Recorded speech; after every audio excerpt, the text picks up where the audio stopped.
Hello, everyone, and welcome back to the Gooner Ramble. It's a last-minute lineup with us because we typically hate to do a podcast after a North London Derby loss, but then we had to remind ourselves it was a draw.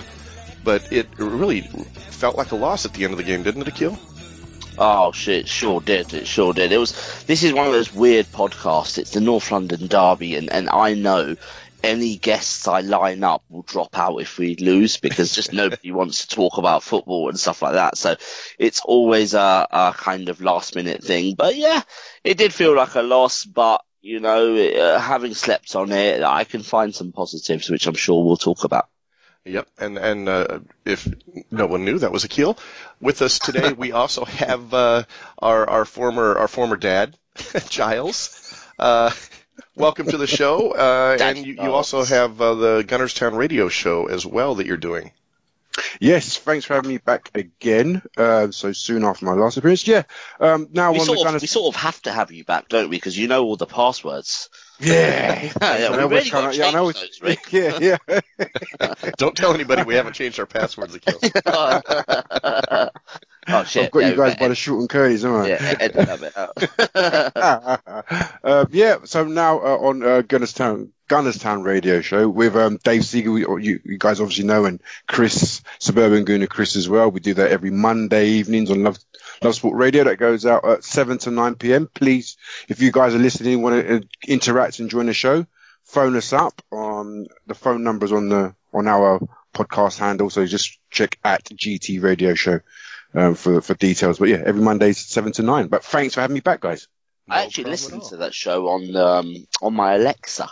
Check me out last week. You know, you've been on it as well. I have been on it six weeks ago or something like that. But yeah, I listened in. It was it works. It works on the Alexa. It's brilliant. Good stuff. Right. Good stuff. Well, welcome once again. And also joining us again is Chloe, who is a season ticket holder and member of the AST. How are you doing, Chloe? I'm really well, thanks. Hi, everybody. Welcome. Thank you. We've got a sweepstake on how long it takes Chloe to mention a holiday. Uh-oh. I wasn't going to. I had 4 minutes, actually.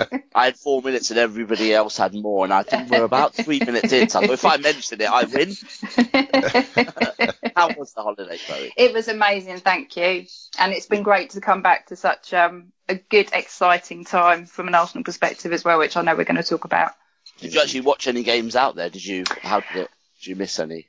I missed the second half of the home Europa League match because I was on my way back to the airport.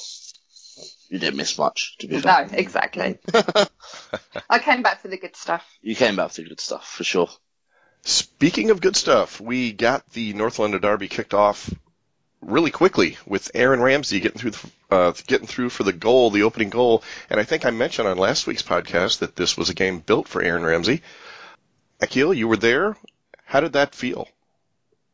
Oh my God, it felt, it was one of those moments when, I don't know, you forget where you are and you end up not where you started in terms of the row you were in. You don't end up on the same row. I saw people falling all over the place, and I saw relatively healthy males around me go tumbling forward, and it was absolute carnage. But you know, that's what football's all about. We were at Tottenham.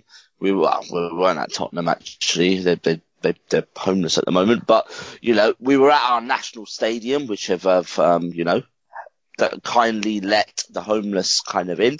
And it was just, we were 1-0 up and, you know, it was all great. And yeah, it was just, it was a really good moment. And it was a moment where I think we actually believed, you know, it was about 15 minutes in. Spurs hadn't really done much. We had kept their big players quiet. We caught them on the break and you thought, wow, yeah, this is I mean, tactically, we looked like we were set up quite well. And I know people, when the lineups came, and there was a little bit of debate, but generally, I was quite happy with the lineup. I pretty much agreed with Unai Emery. So, yeah, I thought, this game plan's coming together. And now it's just a case of, let's see kind of what happens in the next 20, 30 minutes until half time kind of thing. But yeah, it was a great moment. It was a really, really good moment. You know, it's just, I think we got that belief, which was important. Yeah. And I think as far as lineup goes, I think the only thing that surprised me was Lucas Torreira not getting the start, And, of course, anytime I see Mustafi in the lineup, I get nervous, but that's just me. Yeah, just on that Mustafi thing, I actually thought I can see why. Litzsteiner obviously got injured about a week ago.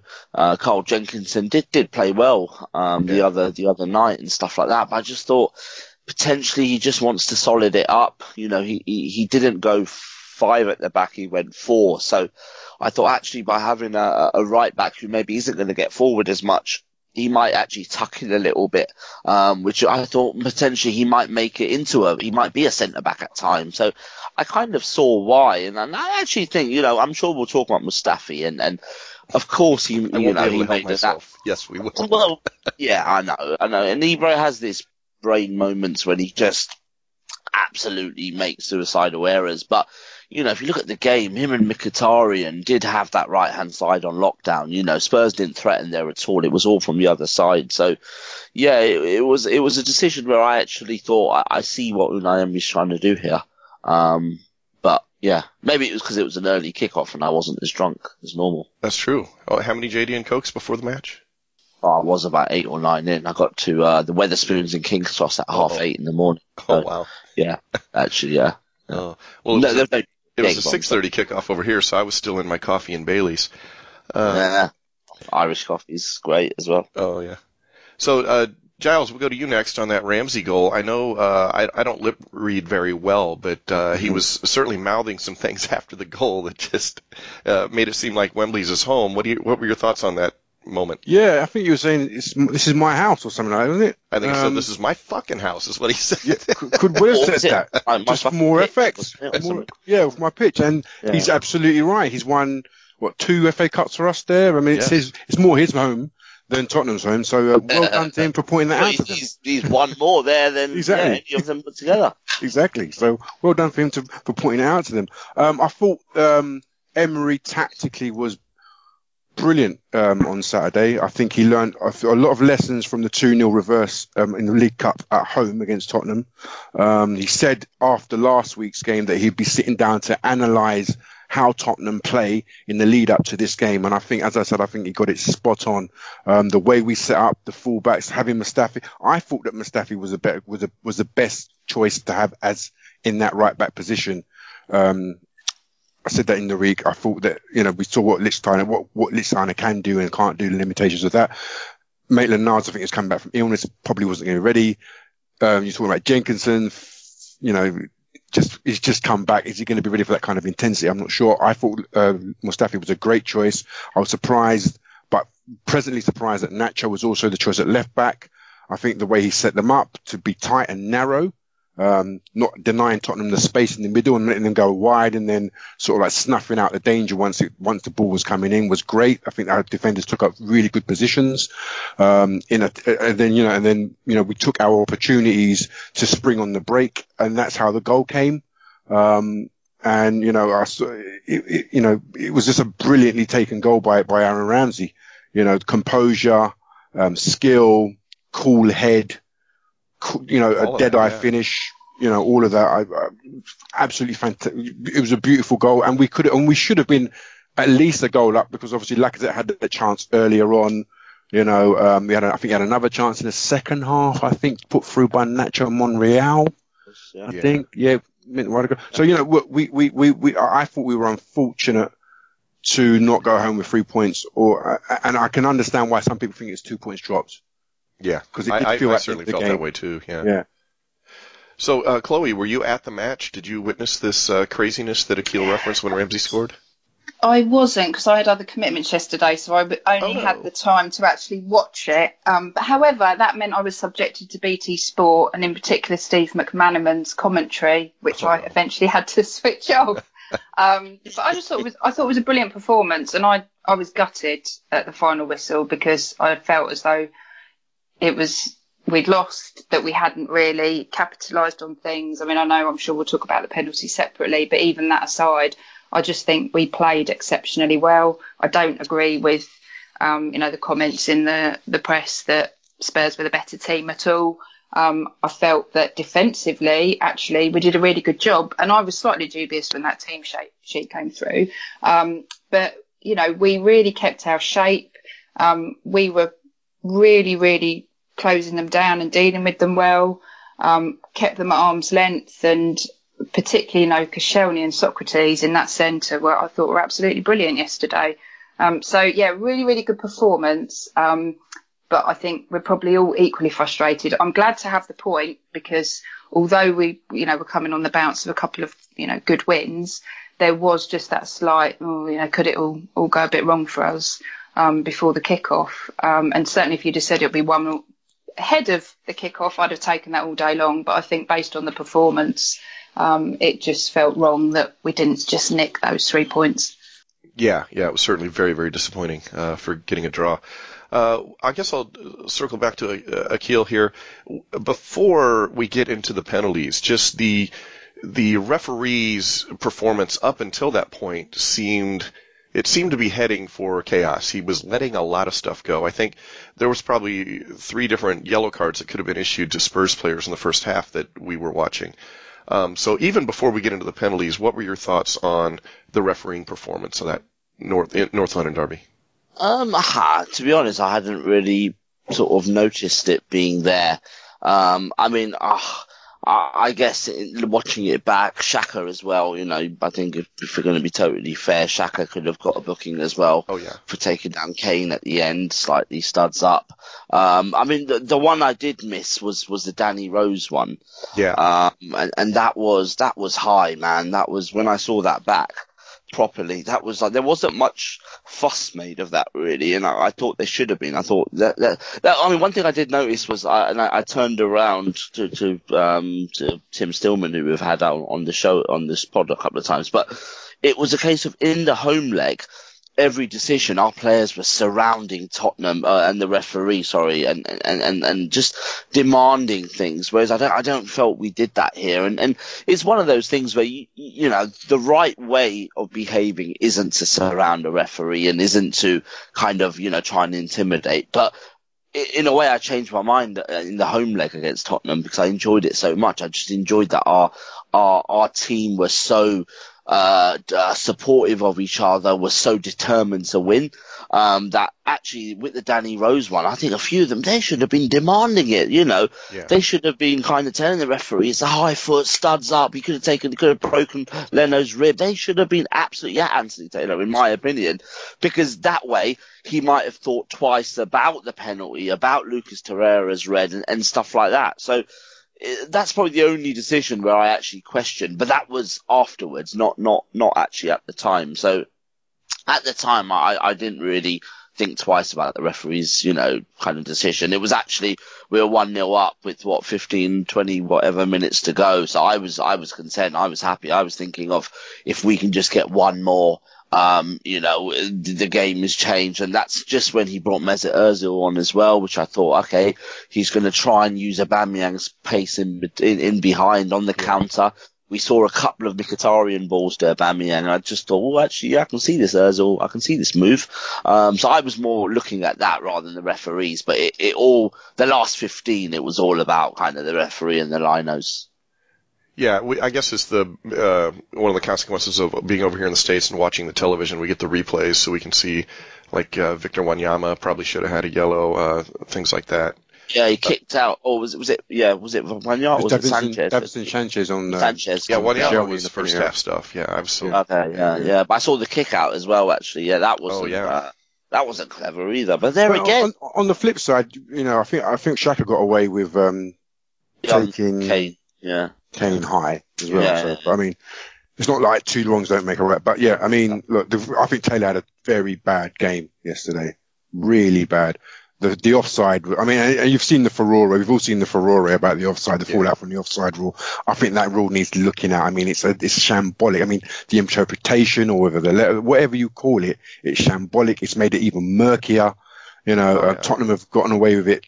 And you've got people like Sam Wallace coming on TV. Yeah, I saw that. And trying to justify the officials, the way the officials made their decisions. It was ridiculous. It's not even written well. That's the thing. No, that's the thing. I saw on Twitter Spurs fans circling it and stuff, but the wrong one. Look at the bit below. Yeah, exactly. It contradicts itself. It's absolutely pathetic, actually, the way it's written. It just makes no sense. Yeah. And I think all of the debate sort of highlights that, doesn't it? Yeah. Because even those of us that know about football, think we know about football, and I can't now remember everything that was said, but BT Sport rolled out this guy in a box who was, dissecting everything. That's it. Absolutely dissecting everything, and nobody could make a decision. Even looking at it, that there was no one was trying to be sort of biased or anything like that, but it just felt like nobody could actually bring it to a reasonable conclusion at all. Even Robbie Savage, who I never agree with, on Saturday evening, he was saying, I think they had Peter Wharton on the BT Sport kind of live score show, and they were having an argument, and he was saying, look, if the guy's in an offside position and he's attempting to make a play for the ball, he's offside. Doesn't matter what happens after. He's offside. I thought a bit of that as well, actually. Yeah. Really there's no other way around it. Yeah. But I don't know. They always get away with it, so, what's changed? Yeah, absolutely. Jeez. And then, so they tie it up with what probably should not have been a penalty. But then we get our own penalty shout later on, which I don't think, if that was called against Arsenal, I'd have said that's not a penalty as well. What were your thoughts on Aubameyang getting a pen? Pen, soft, but pen. Obviously, the encroachment part is the real controversy, I think, and the fact that Vertonghen actually got so far into the area and then was the person that actually made the clearance. Was the controversy. I think Akhil actually pointed it out today on Twitter as well. That should have been retaken, but I don't know. Yeah, that's mad. That is absolutely. Yeah. I mean, just going back to the Kane penalty. Obviously, you have the offside, but then let's not excuse Mustafi's nudge. It was absolutely basic schoolboy, ridiculous. As much as I thought he actually played all right, he had a good game. That's unforgivable. That kind of a nudge. It was going over his head. Be smart, man. Be fucking smart. You've done it. He dived in against Palace as well to give away a penalty. He does it way too often. I honestly believe I know people will laugh at me, but there is a good defender in him there somewhere. But these mistakes are going to cost us. But on the Aubameyang penalty, it was soft. There was a left hand on him. It was soft. But again, if Sanchez doesn't, that's the thing. The way we're talking about the offside, and it's kind of black and white for me, and that was offside. But we're not letting Mustafi get away with the fact that he made an absolute brainless error. Whereas I think the Spurs thing, they're not focusing on Sanchez's left hand on Aubameyang. Why give the referee and the lineouts a decision to make? Don't touch him. He's he's got goal side of you, but he's going wide. He's no threat. Leave him, and Aubameyang probably would have just either run it out of play or maybe taken a shot from an angle that wouldn't have beaten Lloris. So I think Spurs fans need to look at their own man as well. But when it was given, I mean, Vertonghen's clearly in the area, and you know what? It probably happens a lot. If you look at penalties, it happens a lot, and when you score, you don't care. But the reason why this was so controversial is because he was the one that cleared it. So as it went out wide, Iwobi actually was I think even that, Iwobi won't get the credit because of what happened after, but Iwobi's really smart. Instead of just shooting, he plays that across to Aubameyang because he knows Aubameyang's there, and Aubameyang has a tap in and he gets the first touch, but obviously then Vertonghen blocks it. Vertonghen shouldn't have been anywhere near that. He should have been at least probably 2 yards behind, which meant he probably couldn't have got there, and if he had, he might have even taken Aubameyang out for a second penalty. Imagine how that would have been. But yeah, I mean, Vertonghen shouldn't have been there, and that should have been, we can look at Aubameyang for missing the penalty, and obviously that's obviously an error from him, and we can analyse the way he takes penalties, but Vertonghen shouldn't have been anywhere near that. So I was really upset with that, actually, because I think that was just such a opportunity for us that we kind of blew, not just with the penalty, but obviously with the decision that went against us. Yeah, Chloe, I know that when we get a penalty like that, we're just supposed to bury it and move on. We'd have won the game. What did you think about Aubameyang, his penalty taking there? It looked like it lacked a bit of conviction. Oh, definitely. And a benefit of having to watch it on the TV yesterday, in inverted commas, was that obviously I saw the whole thing, and as soon as he realised he was going to have to take a penalty, they zoomed straight in on him.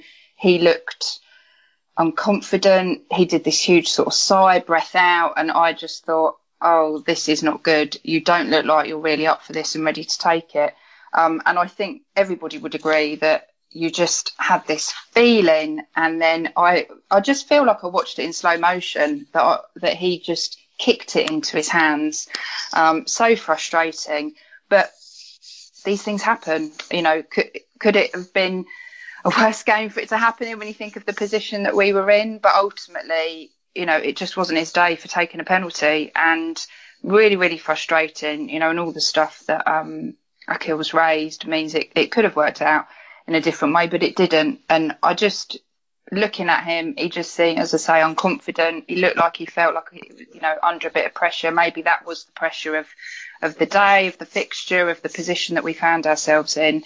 Disappointing, but, you know, we have to move on. He's a fantastic player, and we just have to put it down to one of those things from my perspective, unfortunately.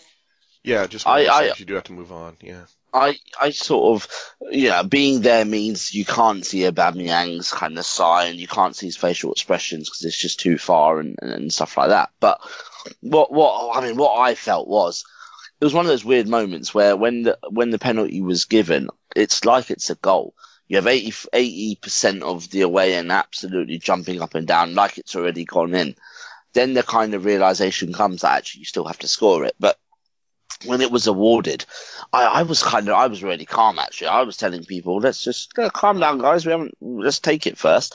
And I don't know, for me, it just felt like we were going to miss. And when I say we, I don't mean Aubameyang, I mean Arsenal. I don't know what, it was a really weird, I tweeted about this actually earlier as well, and it got quite a lot of reaction. But it felt to me like it doesn't matter who's going to take it, we're going to miss.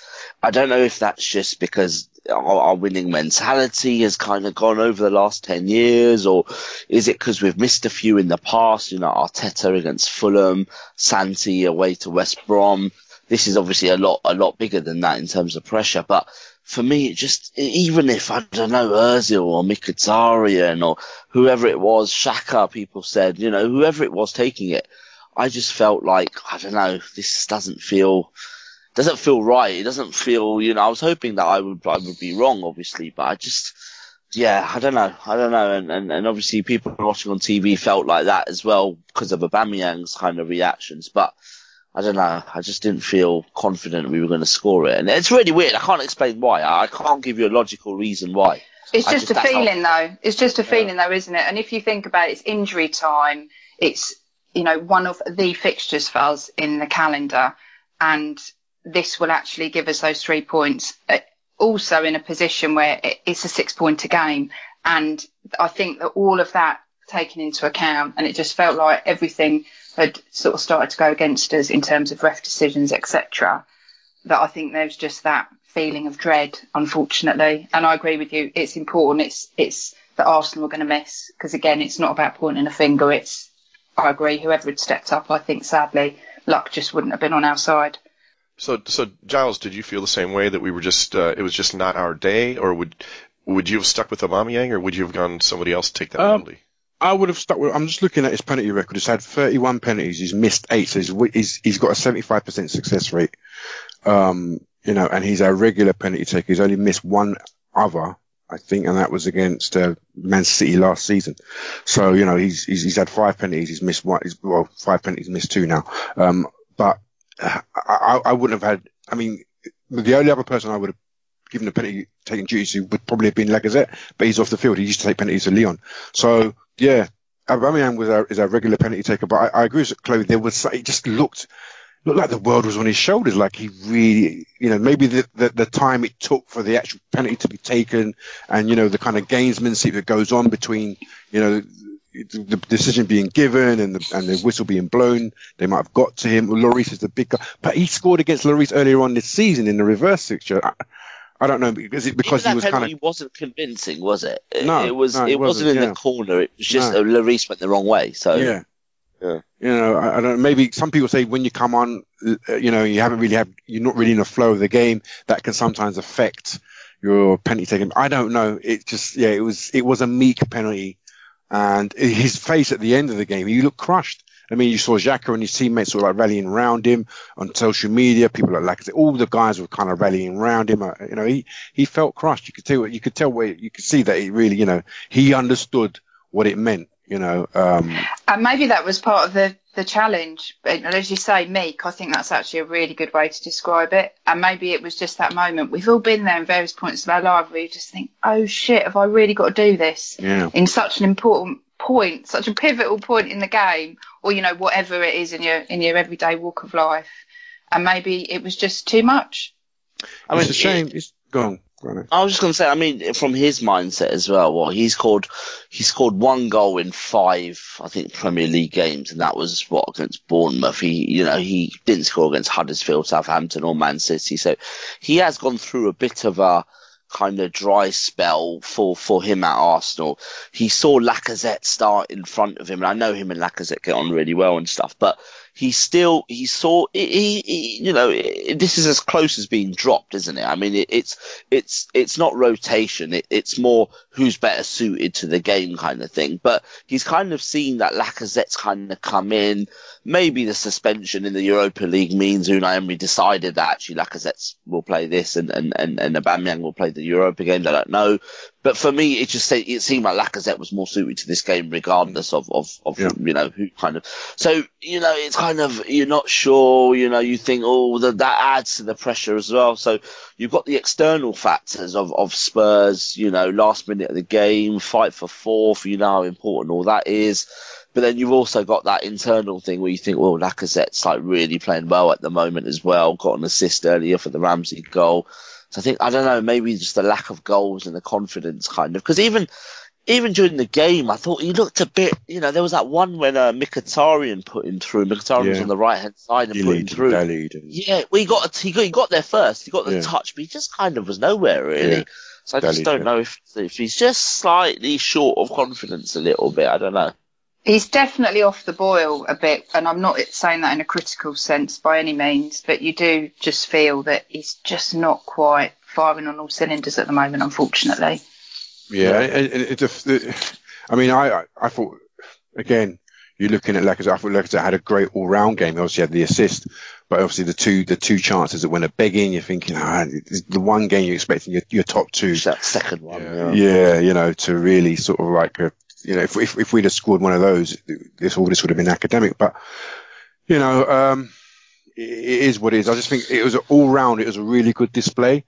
I think I don't really want to dwell on the negatives too much. No, I really want to sort of like focus on the positives. And like I said at the beginning, I think Emery really got his tactics spot on. We nullified the threat of Son going in behind, because obviously Kane and Son are a very good partnership. Kane likes to drop in, and then Son likes to go around the back and try and get in down the sides. And I thought we really sort of like managed that situation really well. Like you said, as I said earlier, I think Mustafi, apart from that brain fart, had a really good game. I thought he was solid.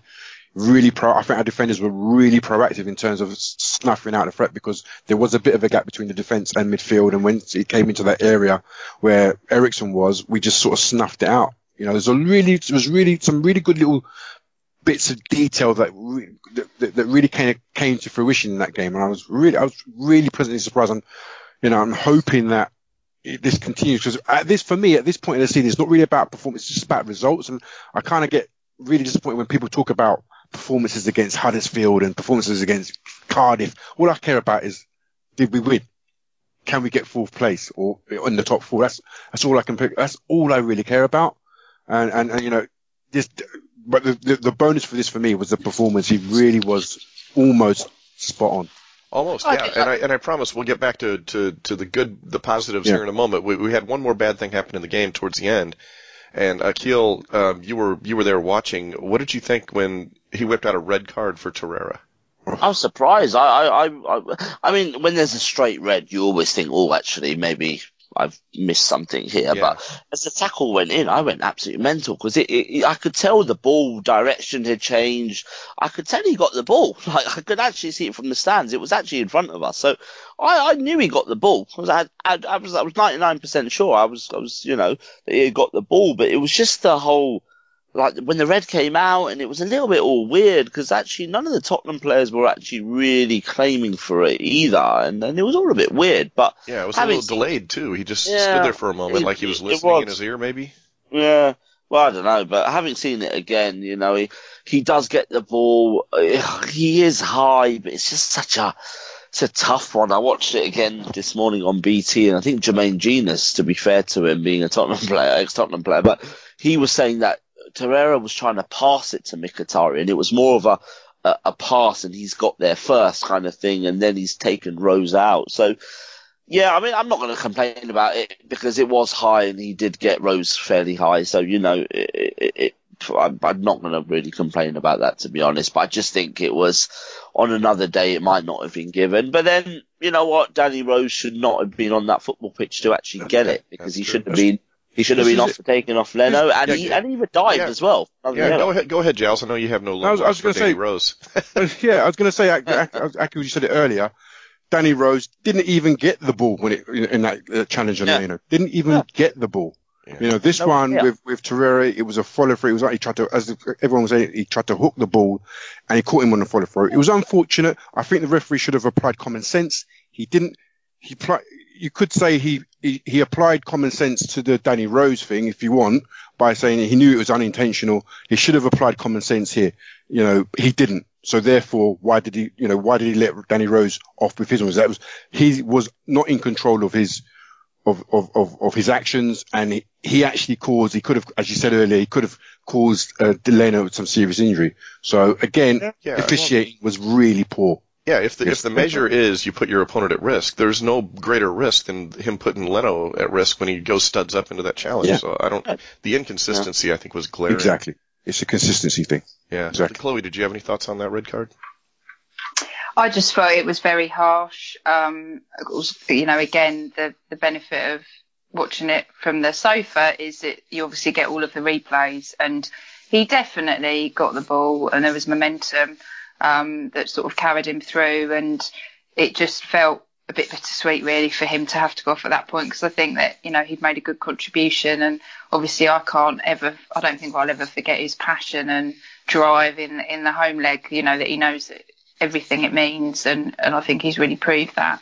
But yeah, you're back to, they've got to make a decision, haven't they? They've got to keep players safe and all of that, and ultimately I think it was a bit harsh, but I can understand why it happened. Yeah, I know. Sitting in the pub watching over here in the States, we were in absolute shock because we saw that he got there first, he won the ball, and then he pulled out a red card, and we were just in absolute shock. We couldn't understand why until we saw the replays, but we were lost. It's more about the game he misses now, Man United at home, isn't it? I mean, in the 94th minute, it's not going to impact the game much on Saturday, but it's just about what he misses. But it is what it is. I think that's from all the decisions, that's the one I was least kind of worried about going home, kind of thing.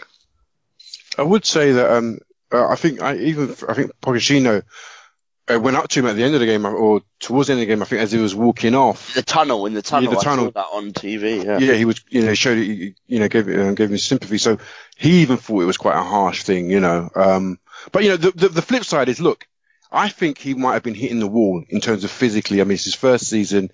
He's played quite a lot of games. Maybe these 3 games, hopefully, I'm trying to think of put a positive spin on it.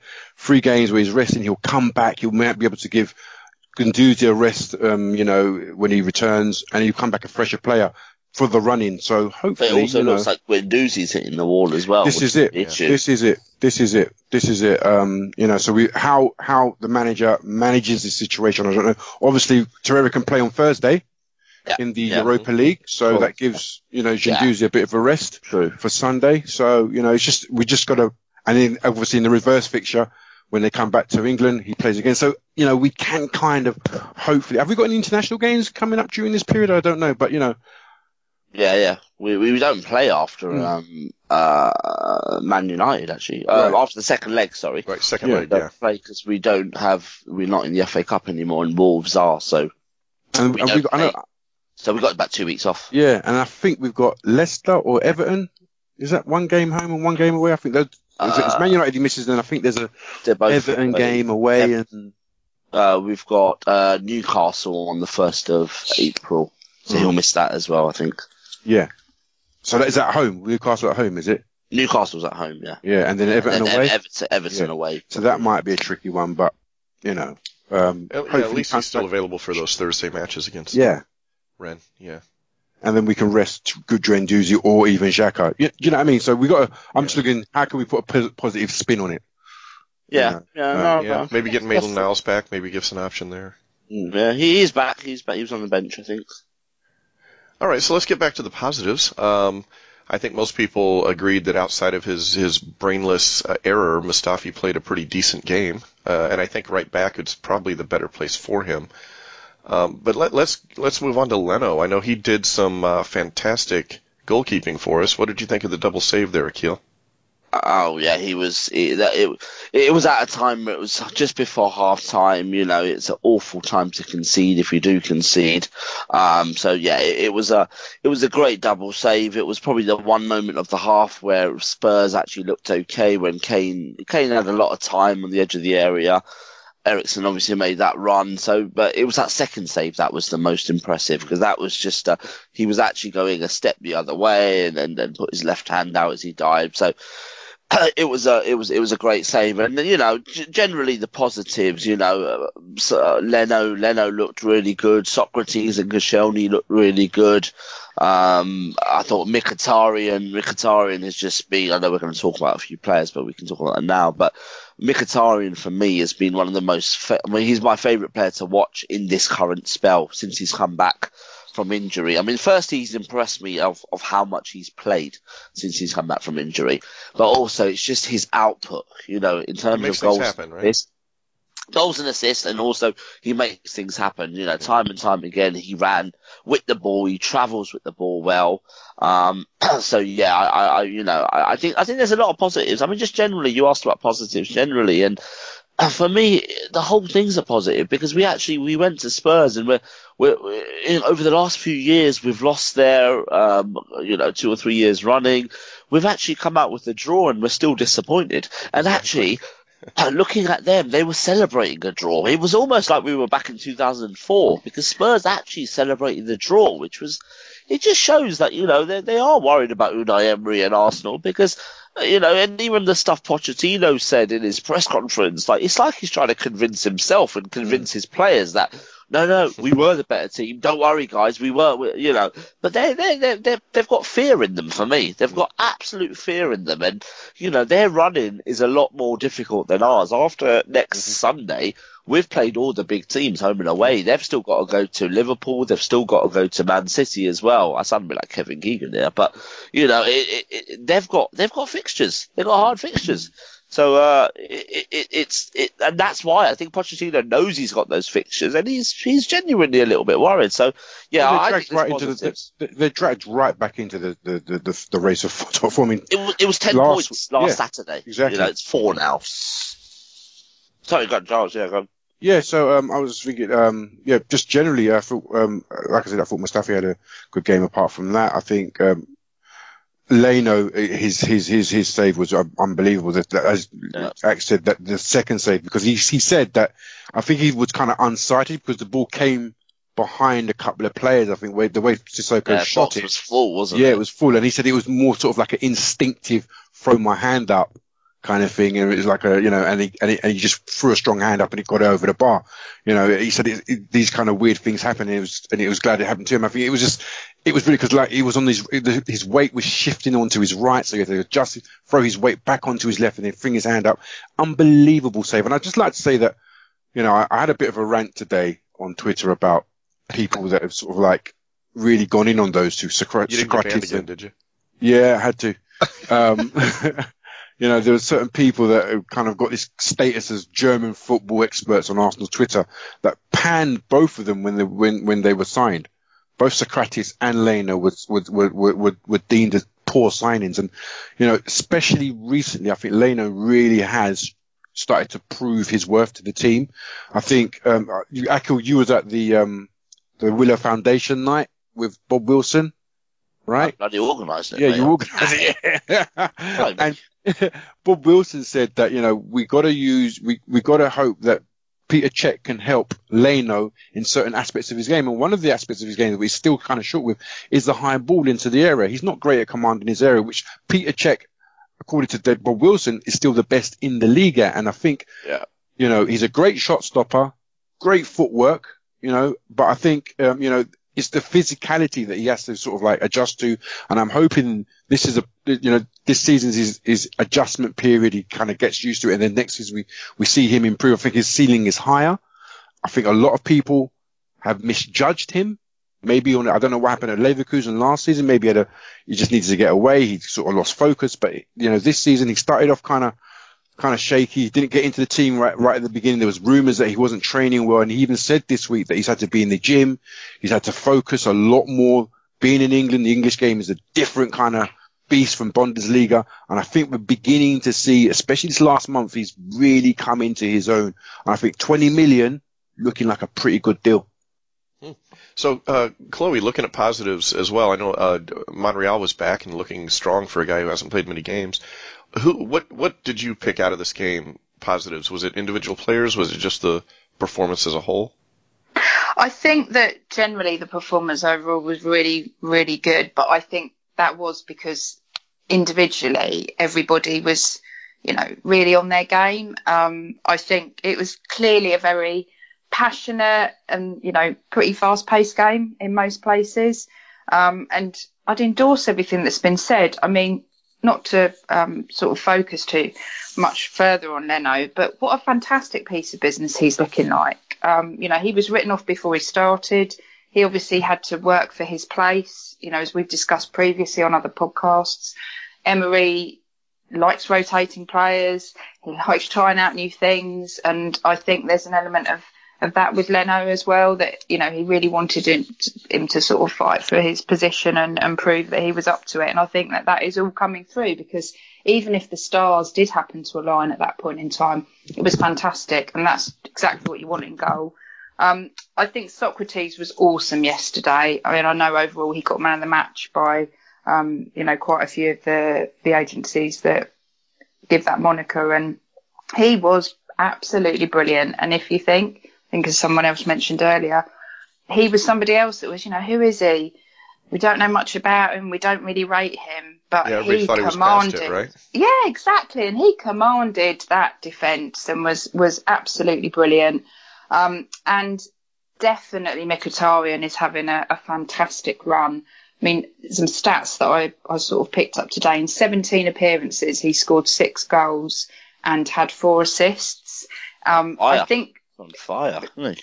And I think it's easy to forget that is he 30-ish, maybe, give or take? He's 29, 30, yeah. Yeah, 29, 30. So he's at that sort of later part of his career.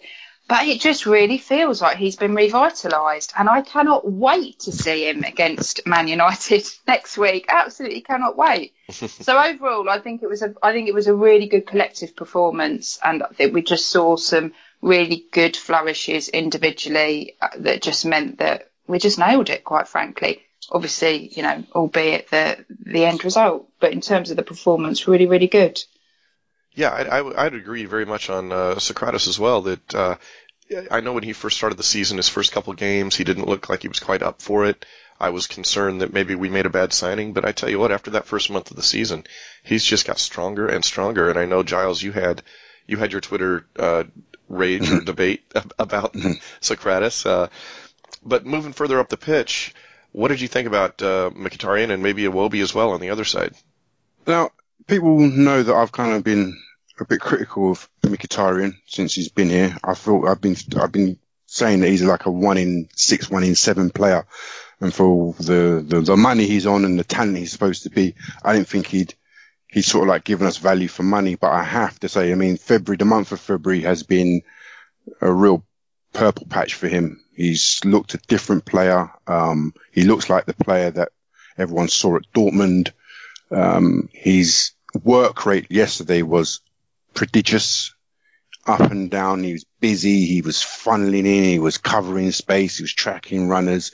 The quality as well, as we talk about the 2 passes, the one for the penalty and the one that he got Aubameyang in. Yeah. That Aubameyang should have done better with. You know, there's numerous parts of his game yesterday were absolutely brilliant, and you know, you know, like this you is said the earlier, kind of they had the right side locked down. yeah. Yeah. They really did. You know, and you know, he's played well at Bournemouth. He's played well at Southampton. I want to see this level of consistency continue for him because he's at the peak now. They say your peak is between 25 and 30, 31. He's now in his peak. I want to see peak performances from him. Yeah, he was brilliant. Iwobi on the other side, busy player, busy performance, never stops trying. For me, I'm not sure he's the quality that we need, that you know, to be a first teamer. But again, you can't fault his effort. I think he had a shot that, you know, he had a nice curling shot in the first half. He obviously, he put Monreal in for the cutback for Lacazette. He had some good moments. He tracked back.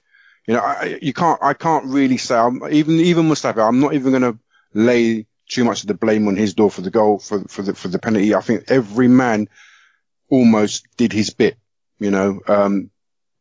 Even the subs, Torreira, as you guys have said, came on, you know, the quality of effort didn't drop. You know, he filled in, he did his bit.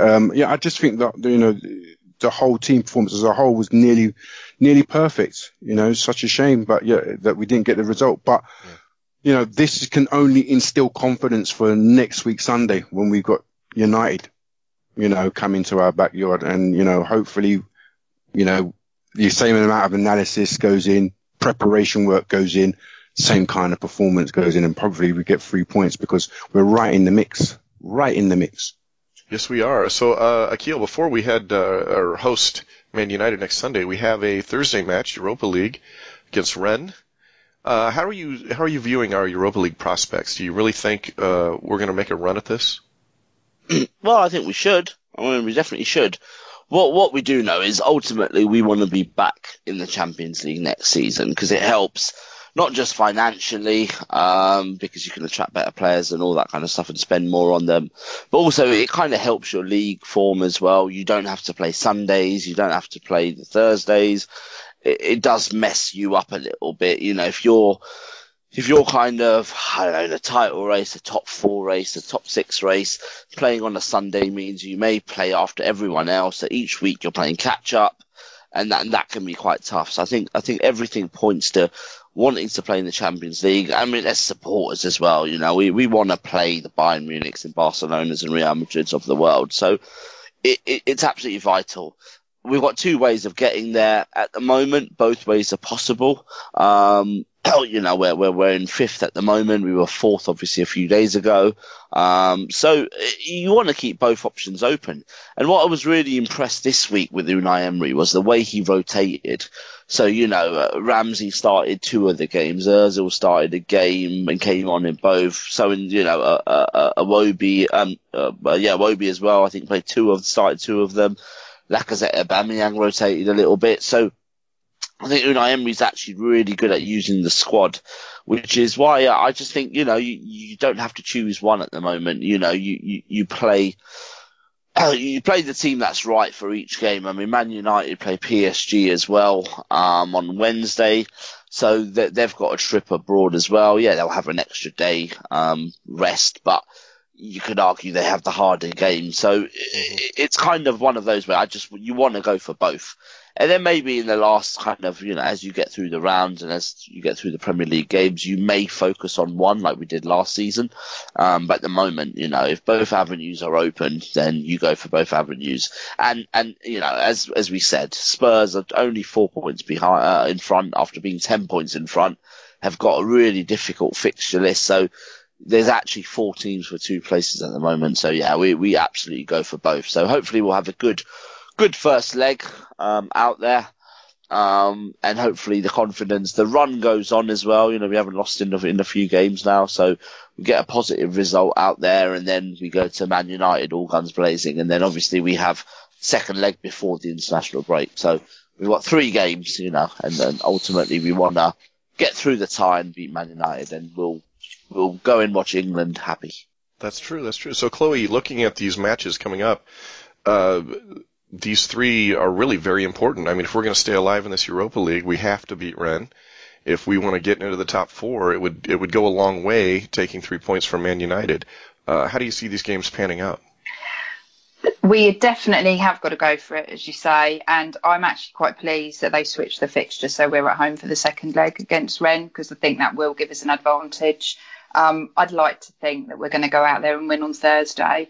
From a Man United perspective, I'm very, very confident, because I think despite the result yesterday, what we witnessed in this great team performance is that we can all bring it together. Emery's tactics are pretty solid at the moment, and I think we've really got the opportunity to knock them over on Sunday.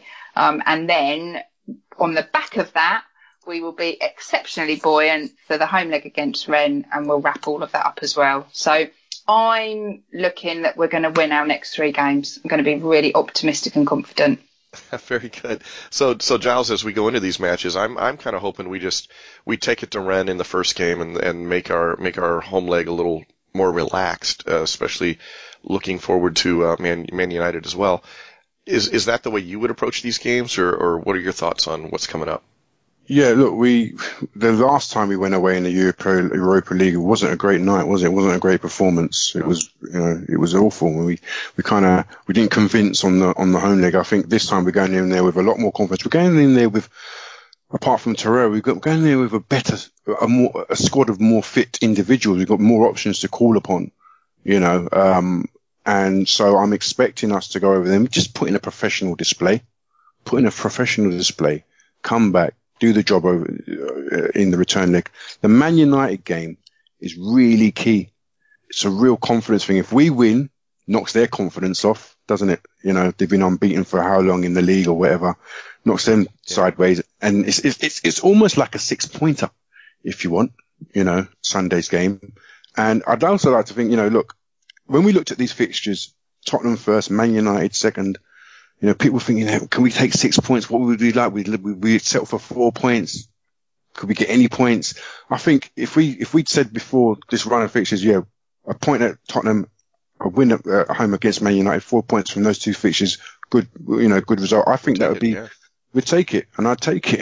Yeah. I just don't want us to play with the same naivety that we showed in the cup game, because we were really naive. Yes.